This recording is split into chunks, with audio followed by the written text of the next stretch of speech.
Hey all, Cohen here. So I want to make a quick update because I got some exciting news. Um, So yesterday I got a phone call from Dr. Chang's office letting me know that OHIP finally sent them the information they needed for confirmation that Dr. Chang's office will be paid for his part of my surgery. So that all got sorted out. That's great, fantastic. And they told me that they were going to look into dates for me. So they asked me when I wanted to go for surgery. And I've been having some UTIs and bladder inflammation, which have been annoying and somewhat painful. At the moment, I am taking a prescription that I take once every 10 days. And it's just like this packet that I dissolve in half a cup of water. And that kind of just like wards off any bacteria that might be festering or starts to become an issue, because now I'm so aware of everything and it's been common, so I know when a UTI is coming on, or I know when I have bladder inflammation. I can just tell from the symptoms that I end up getting. So I was kind of hoping that I could get in end of July. This was before, when I wasn't waiting to hear back if OHIP got in. So that, because of how long I had to wait for that, July wouldn't have been an option for me anyways. That's way too quick because we're already in July now. So I said, like, anytime after August 18th would be great. I would prefer to come in August if possible. So I got a phone call back today, and they let me know that unfortunately there's nothing available in August, but my surgery date is on September 14th of 2026. So I will be going back to San Francisco, probably on the 13th or 14th. Usually we go a day or two early. I do my pre-op over the phone, and then I usually go a day or two prior to surgery so that I'm all settled and everything's ready and all good to go. So right now what I'm doing is I'm waiting on the paperwork that they are going to be sending me, because their office got a hold of Dr. Safer's office, and the scheduling that works out best is the 14th of September, where both surgeons are available in San Francisco. So that's when I will be going. From this point on, I'm going to be looking at Airbnb and Expedia. I will also be contacting Hope Air. They help with a certain amount of accommodations, your flights. I got an Uber Eats card for like $80 and an Uber Drive card for $80 as well. That helps out with at least like 2 drives roughly. Like, so my drive to surgery and back or whatever type thing. So I'm going to be contacting them because they work within Canada, but because my surgery isn't offered in Canada and I have to go outside of Canada, but it's funded by OHIP, they do. And my last trip that I had to go for surgery, almost 2 Octobers ago now, they covered the first so many days are up to so much money for the accommodations for me, and my wife was my caregiver at that time. They covered our flights there and back, and like I said, I got the gift cards. So this time I'm going to have to get a hold of them again, because I do have to talk to somebody over the phone so that I can explain everything and they can go through it. I also talked to somebody because the way that they booked my hotel last time, I ended up in a really crummy hotel.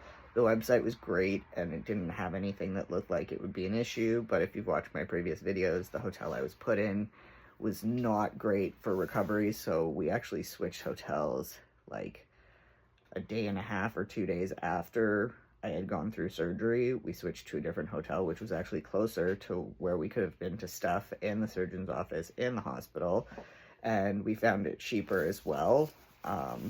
But anyways, I let them know that unfortunately the accommodations weren't great, and that on the flight home, one of the flights, because I think we had a stop, but yeah, we did. and I think it was the plane from the stop to back home. My wife and I were not seated in the same spot, but luckily the person who was sitting next to me was traveling alone, and the person sitting next to my wife was traveling alone, so my wife just swapped, and we were sitting further at the back of the plane, so the person got a closer seat than closer to the back. So I'll have to work that kind of stuff out so that hopefully they don't book me on a flight that has like a stop. Hopefully they can do a non-stop on the way home. And I was told that if you can find the Airbnbs that you've found that look to be cheaper than what there is on Expedia, if you can find it on Expedia, that they will cover it, or they will go with that one. So there is some wiggle room for you to have some input, generally, depending, because in Canada they're more knowledgeable about that stuff, and where they'd be sending you. So usually it's just you apply and they give you all the information in this.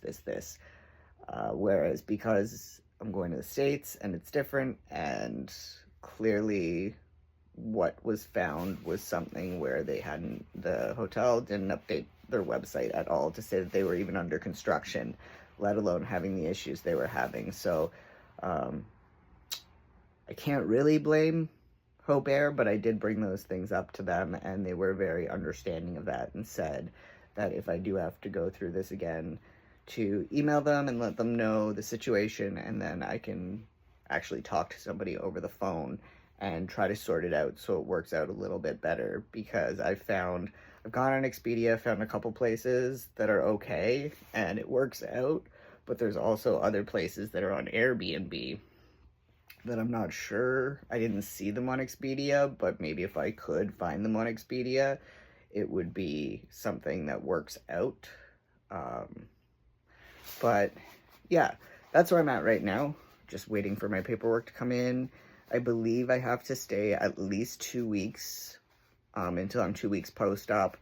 There was mention possibly 3, but I'm not sure. I guess that will also depend on when my last post-op appointment is. I usually like to make sure that my last post-op is usually the day before I leave, so that when I'm actually leaving, I know that the day before I was given the okay, instead of having it and then waiting till the end of the week to leave, or then after the weekend or something. I just like to, when I leave, knowing that I was given the okay at least. But yeah, so that's pretty much all I have to say. Maybe a little bit jumbly or all over the place, just because I'm actually pretty stoked about it. I can't wait to finish.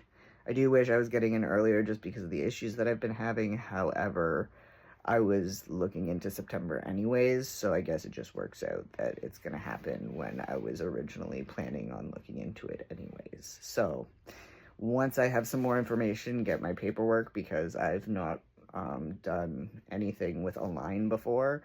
Dr. Safer was my surgeon with the Crane Clinic when I first went to San Francisco for my first couple surgeries, and Dr. Chang had been my microsurgeon as well for stage 1. So know both surgeons, however, I've not dealt with either of their offices on separate bases before. So I will fill everyone in on what that's like. So far, it's been really good. I've not really had any issues with anything. Everybody's been pretty good. Sometimes I would like an email back a little bit faster, but obviously, like, now I have a date, so I'm locked in as a patient and everything like that. So I'm hoping that would be reason to have a little bit more communication. And closer to surgery, I think if there isn't as much communication as I would prefer, I will bring that up so that they're aware that I do need them to respond back to me, not because I'm demanding, but because I live in Canada. So when I come home, I will need them to answer me back relatively quickly, considering I don't have the best care here at home. I'll also be making sure to get my surgeons to send me an email that will specify that the day that I come back from surgery, like when I come home, the day after or the second day after I get home, to have a wound care appointment set up so that I can just be cared for thoroughly by somebody who knows how to care for wound management and stuff, instead of just going to my doctors and having them not know what's what. It's worked out a lot easier that way. The only thing is that I do have to have that specially requested, or else I have to wait till I come home, see my doctor, and then have my doctor request it. So, yeah, it's a lot to do in about, I don't know, I got about just shy of 2 months. So cross your fingers for me. We're going to get all this stuff worked out. And in September, I will be able to go and finish this last stage. Hopefully, knock on wood, everything goes smoothly and I will be done with traveling, done with surgery, be able to try to pay some of my debt back, maybe, who knows. Anyhow, if anyone has any questions, comments, whatever, below, feel free, or you can follow me on Instagram at trans_fellas, and you can message me on there or check out whatever's on there. Anyhow, I'll talk to y'all later. Peace.